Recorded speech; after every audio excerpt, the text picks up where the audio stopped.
PEA Mentors, a complete digital platform for your aspirations.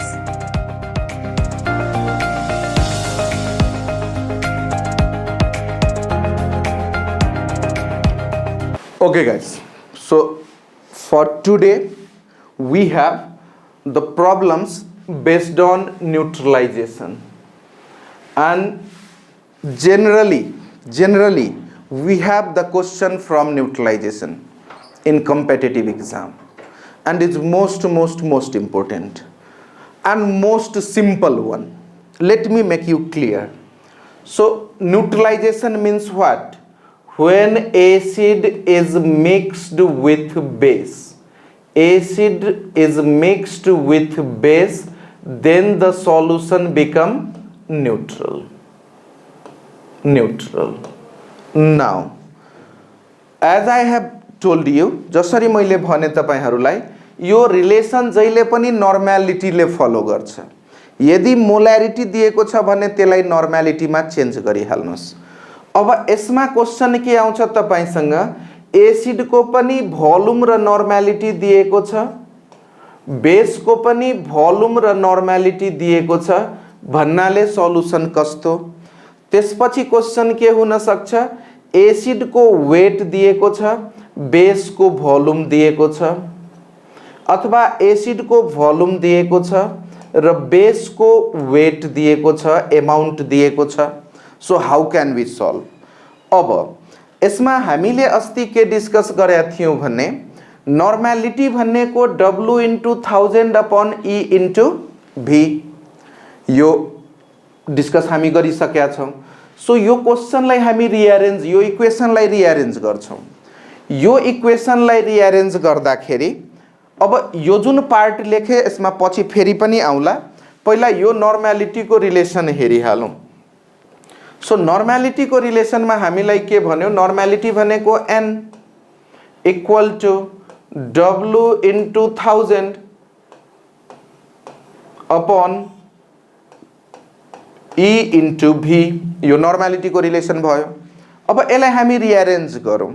रिअरेन्ज गर्यो भने normality यदि volume दिएको छ भने सँगसँगै नर्मालिटी दिएको हुन्छ. सो भोल्युम र नर्मालिटीलाई एकतिर लग्दियौ, एक साइडमा लग्दियौ. सो यसमा के भयो भने यसलाई रिअरेन्ज गर्यो भने भोल्युम इन्टु नर्मालिटी, यो भोल्युम त यतातिर गयो, इक्वल टु के हुने भयो, W into 1000 upon E. अब यो हेर्नुस्, जस्तै क्वेशन एउटा हामीलाई के दिएको छ, क्वेशन दिएको छ 0.4 ग्राम 0.4 ग्राम NaOH is mixed with 100 ml 0.1 normal HCl solution. सोध्दै छ find the nature of solution. That means whether the solution nature of solution. That means whether the solution is acidic or basic or neutral. यो option तपाईलाई दिएको हुन्छ, यो acidic हो कि basic हो, एसिडिक और बेसिक और न्यूट्रल, यो ऑप्शन तपाईलाई दिएको हुन्छ. सो यसलाई क्विक कसरी गर्ने. अब यहाँ हेर्नुस्, NaOH को के दिएको छ, NaOH को दिएको छ हामीलाई वेट, बेस को वेट दियो र HCl को के दिएको छ, एसिड को हामीलाई दियो भोल्युम.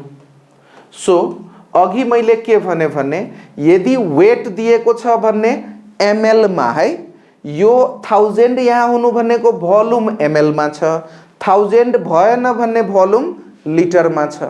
सो यो भनेको जहिले पनि हामी युज गर्छौं वेट को लागि. कुनै पनि कम्पाउन्ड को वेट दिएको छ भने त्यसलाई हामी W into 1000 upon E लिहाल्छौं र भोल्युम नर्मालिटी दिएको छ भने यो Vn लिन्छौं. सो भोल्युम यहाँ दियो 100 ml, हेर्नुस् त भोल्युम 100, नर्मालिटी 0.1 र W वेट जुन बेस को छ दिएको, वेट दिएको हुनाले यसलाई हामी लियौं. सो वेट दिएको छ 0.4 इन्टु 1000 यहाँ छ नै फर्मुलामा र इक्विभ्यालेन्ट वेट NaOH को तपाईं क्याल्कुलेट गर्नुभयो भन्ने Na को 23 hydrogen 1 oxygen 16 so 40 divided by 1 acidity so यो हुन्छ 40 अब यो 0 क्यान्सल भइहाल्यो र 0.4 लाई 100 ले डिवाइड गर्यो भने यो भयो 4 एउटा 0 गयो 4 इन्टु 10 40 सो यो के भयो यो कति आउँछ यहाँ यो आउँछ यहाँ 10 र यतापट्टि 100 इन्टु 0.1 यो पनि आयो 10 सो यो पनि भयो 10 ml 1 मोल नर्मल र यो पनि भयो 10 ml 1 नर्मल त्यसो भए इक्वल दुईटैको भोल्युम भयो भने सल्युसन के न्यूट्रल सो वेट दिएको छ भने हामी यो रिलेसन युज गर्नुपर्ने वेट को लागि भोल्युम दिएको छ भने यो रिलेसन युज गर्नुपर्ने अब यसमै तपाईले के फेरि बुझ्दिनु पर्यो भने conceptual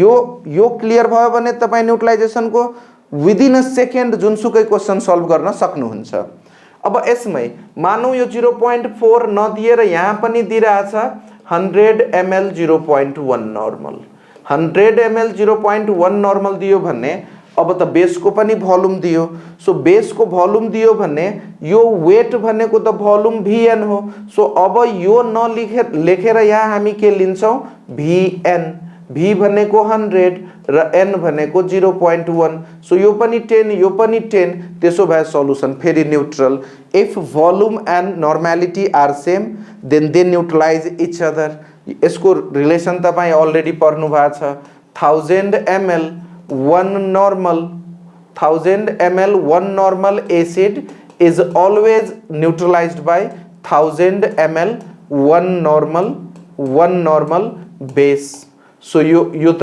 V1N1 equal to V2N2 भयो नि यसमा यो रिलेसन हामी युज गर्छौं भन्न खोजेको कुरा के आयो नि क्लियर तपाई के हुनु पर्यो अब हेर्नुस् यदि यो रिलेसन भनेको हामीसँग आयो n equal to W into 1000 upon E into V फेरि पनि सो E into V अब यसलाई तपाई रिअरेन्ज गर्नुभयो भने भोल्युम यतातिर लानुभयो भने NV equal to W into 1000 upon E equivalent weight अब यसमा रिलेसन के हुन सक्छ जसरी अघि भने थिए एसिड को के दिएको छ नि एसिड को दिएको छ तपाईलाई भोल्युम बेस दिएको छ अर्को प्लस बेस सो बेस को के दिएको छ नि यसको पनि भोल्युम त्यसो भए यसको लागि रिलेसन के हुन्छ नि एसिड को हुन्छ VANA र बेस को के हुन्छ नि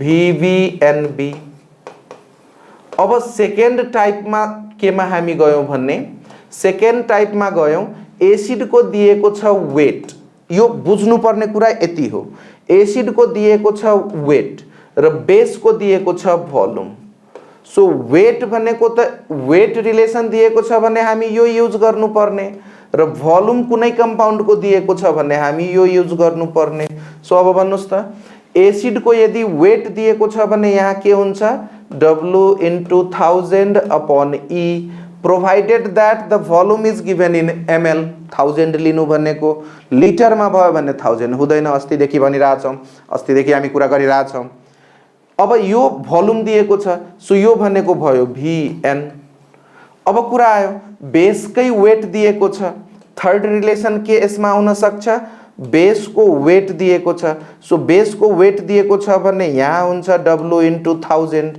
upon E र एसिड को भोल्युम दिएको छ भने फेरि पनि V into N Vn यो हामी लिन्छौं अब दुईटैको वेट दिएको छ भने हेर्नुस् त दुईटैको एसिड को पनि वेट छ भन्नाले यो पनि भयो W into 1000 upon E र बेस को पनि वेट दिएको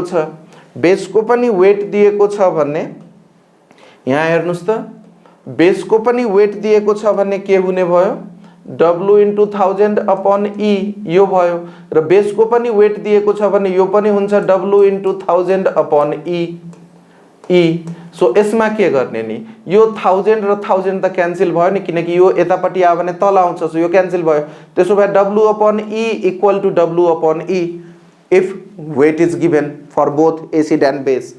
So यो जुन चारवटा रिलेसन छ, all these four relation are used to solve the neutralization of all acid and base. अब यसमा डिफरेन्ट क्वेशनहरु आउँछ. सो डिफरेन्ट क्वेशनहरुमा जाँदाखेरि हेर्नुस् है, फेरि पनि volume volume VANA VBNB, weight volume volume weight र वेट वेट वेट मात्रै दिएको छ भने W/E W/E, किनकि त्यहाँ भोल्युम ml मा होस् लिटर मा होस् फरक पर्दैन. सो यो लिनु पर्यो. अब यसमा थुप्रै क्वेशनहरु दिएको छ. कन्सेप्ट फेरि पनि the most important part, if volume is given NV, weight is given this one. यसमा एडिशनल इन्फर्मेसन एउटा के भनौं भने एसिड र बेस को सल्युसन न्यूट्रल अथवा acidic basic. Second important part यसमा बुझिहाल्नुस्.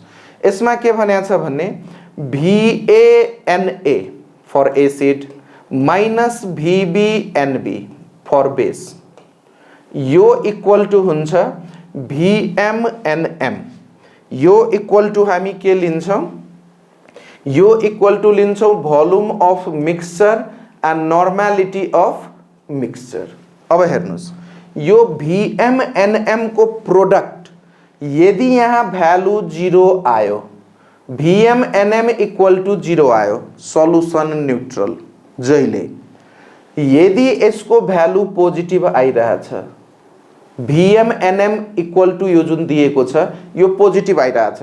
सो पोजिटिभ भनेको त एसिड को लागि हो, बेस को लागि नेगेटिभ हो. सो यो 0 आयो भने सल्युसन जहिले नि न्यूट्रल न्यूट्रल.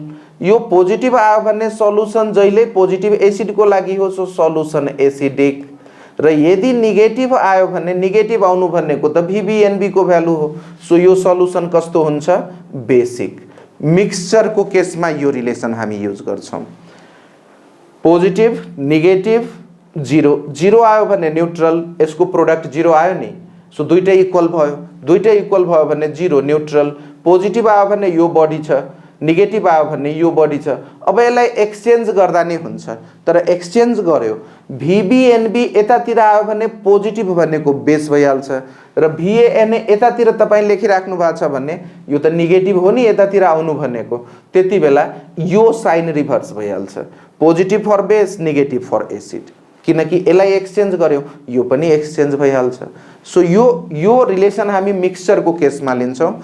अब फेरि पनि भने यहाँ त VANA छ, तर यहाँ मानौ एसिड को वेट दिएको छ भने यो नभएर के हामी लेख्छौं नि W/1000/E. यसको एप्लिकेसन हामीले बुझ्नु छ. We will be able to answer any numerical related with neutralisation. So यो राम्ररी हेर्नु होला. यसपछि नेक्स्टमा जाउँ यसको क्वेशनमा. सो यसलाई इरेज गरे अब.